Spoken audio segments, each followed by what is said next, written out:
Bonjour à tous et bienvenue pour le JT du JDG du 30 novembre 2016, un condensé de l'actualité pop culture disponible sur le site Le Journal du Geek.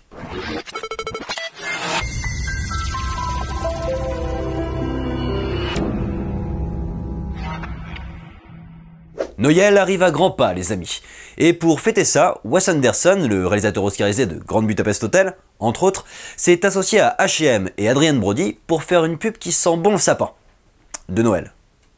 La nouvelle extension de Hearthstone intitulée Main basse sur Gadgetzan se dote d'une date de sortie. Ce sera pour le 1er décembre.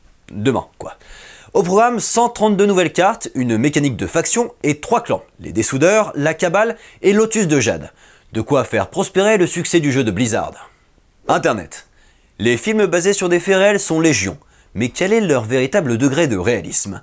Information is Beautiful nous propose une infographie relevant les parties réelles d'un biopic et celles fictionnalisées, permettant d'arriver à un pourcentage final de fidélité à l'histoire originale.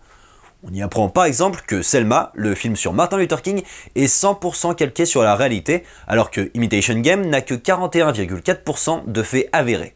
High-tech. Dans la catégorie j'essaye de me différencier dans l'exercice du podcast, Jack Paul, une star du web, s'exerce à l'unboxing du OnePlus 3T dans un avion de chasse. Une publicité audacieuse organisée par la marque pour mettre en avant le bon fonctionnement du portable dans des conditions extrêmes. L'utilisation du OnePlus 3T lors d'un raid aérien étant bien sûr les qualités premières recherchées par les utilisateurs. What the fuck?